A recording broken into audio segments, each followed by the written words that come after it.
Hi hello ಎಲ್ರಿಗೂ ನಮಸ್ಕಾರ. ಇನ್ನೇನು ವಿಷಯ ಇದೆ ನಮ್ಮ ಬಾಸ್ದು, ದರ್ಶನ್ ಬಾಸ್ದು. ನೋಡ್ತಾ ಇರಬೇಕು ಟಿ ವಿಯಲ್ಲೆಲ್ಲ ಒಬ್ಬೊಬ್ರು ಒಂದೊಂದು ನ್ಯೂಸ್ ಚಾನಲ್ ಅವರು ಒಬ್ಬೊಬ್ರು ಒಂದೊಂಥರ ಹೇಳಿಕೆ ಕೊಡ್ತಾ ಇದಾರೆ. ಇದೇ ಕೂಡ ಮರ್ಮಾಂಗ ಕೊಡೋದು. ಇನ್ನೊಂದು ಚಾನಲ್ ಅವರು ಆ್ಯಕ್ಚುಲಿ ಎದಕ್ಕೆ ಕುಳಿದ್ಬಿಟ್ಟು ಮನೆಗೆ ಹೋದ್ರಂತ. ಇವರು ಒಂದು 4 ಜನ ಬಿಟ್ಬಿಟ್ಟು ಆಮೇಲೆ ಕಾಲ್ ಮಾಡಿದ್ರೆ ದರ್ಶನ್ ಇದ್ರೆ ಸತ್ತೋಗಿದ್ದಾನೆ ಅಂತ ಈ ಹೇಳಿಕೆ. ಅಲ್ಲಯ್ಯ ಮಿಂಡ್ರಿ ಮೀಡಿಯಾಗಳೇ, ಏನ್ರು ನಿಮ್ಮದು ಬೇಳೆಕಾಳು ಬೇಯಿಸ್ಕೊಳ್ಳೋದಕ್ಕೆ ಇವೆಲ್ಲ. ಅದ್ಯಾರೋ ಸಾಕ್ಷಿ ಹೇಳ್ತೀನಿ ಅಂತ ಬಂದಿದ್ದಾರೆ, ಬರಲಿ ಬಿಡಿ, ಹೇಳಲಿ ಬಿಡಿ. ಇವೆಲ್ಲ ನೋಡ್ತಾ ಇದ್ರೆ ಸ್ವಲ್ಪ ಯಾಕೋ ಕುತಂತ್ರ ಅನ್ನಿಸ್ತಲ್ವ.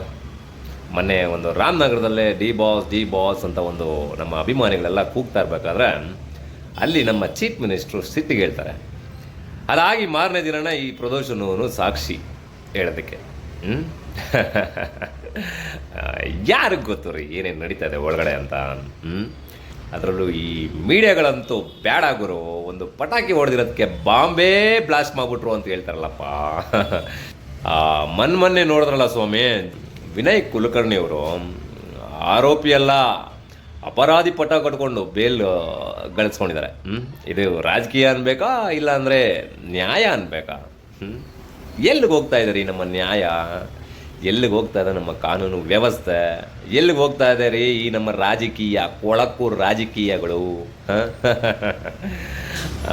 ಅತ್ಯಾಚಾರಗಳು ಮಾಡೋರೆಲ್ಲ ಓಡಾಡ್ಕೊಂಡು ಬಿಡ್ತವ್ರೆ, ಕೊಲೆ ಮಾಡೋರೆಲ್ಲ ಓಡಾಡ್ತವ್ರೆ. ಇನ್ಯಾವ ಲೆಕ್ಕ ರೀ ಇದನ್ನು ಎಳ್ಕೊಂಡು ಹೋಗ್ತಾ ಇದ್ದೀರಾ ಅಂತ ನನಗೆ ಗೊತ್ತಾಗ್ತಲ್ಲ. 2028 ಮತ್ತೆ ನಮ್ಮದು ವಿಧಾನಸಭಾ ಕ್ಷೇತ್ರದ್ದು ಎಲೆಕ್ಷನ್ ಬರುತ್ತೆ. ಈ ನನ್ನ ಮಗ ಇದ್ದರೆ ಏನಾದರೂ ಆಪ್ ಹೊಡಿತಾರೆ, ಇನ್ನೂ 1-2 ವರ್ಷ ಕಳಿಸ್ಬಿಡೋಣ, ಆಮೇಲೆ ಬೇಕಂದರೆ ನೋಡ್ಕೊಂಬಿಡೋಣ. ಇದು ಪ್ಲ್ಯಾನ್ ಅಂತ ನನಗನ್ನಿಸ್ತಾ ಇದೆ. ಈ ದರ್ಶನ್ ಅಭಿಮಾನಿಗಳನ್ನ ಕುಗ್ಗಿಸ್ಬೇಕು, ತಲೆ ತಗ್ಗಿಸ್ಬೇಕು, ಅವಮಾನ ಪಡಿಸ್ಬೇಕು ಅಂತ.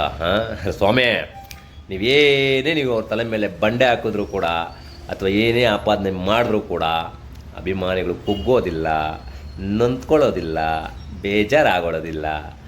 ದೇವರು ಅಂತ ಇದ್ದರೆ ನೋಡ್ಕೊಳ್ತಾನೆ ಬಿಟ್ಟರೆ ಹೊರಗಡೆ ಬಂದೇ ಬರ್ತಾರಂತ ನಮಗಿನ್ನೂ ನಂಬಿಕೆ ಇದೆ.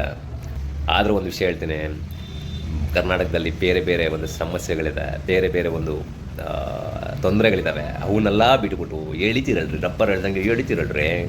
ನಿಮ್ಮ ಜನ್ಮಕ್ಕಷ್ಟು ಬೆಂಕಿ ಹಾಕ ಮಿಂಡ್ರಿ ಮೀಡಿಯಾಗಳೇ. ಅವನು ಅದ್ರಲ್ಲಿ ಹಂಗೆ ಹೇಳ್ದ, ಇದ್ರಲ್ಲಿ ಹಿಂಗೆ ಹೇಳ್ದ. ಯಾರೋ ಹೇಳ್ತಾರೆ ಕೇಳ್ಬಿಡ್ತೀರಾ, ಬಂದು ಇಲ್ಲಿ ಊದು ಬಿಡ್ತೀರಾ. ಅಷ್ಟು ಬಿಟ್ಟರೆ ಇನ್ನೇನು ಗೊತ್ತಿಲ್ಲ ನಿಮಗೆ. ಜನ್ಮಕ್ಕೆ ಇಷ್ಟು ಬೆಂಕಿ ಹಾಕ.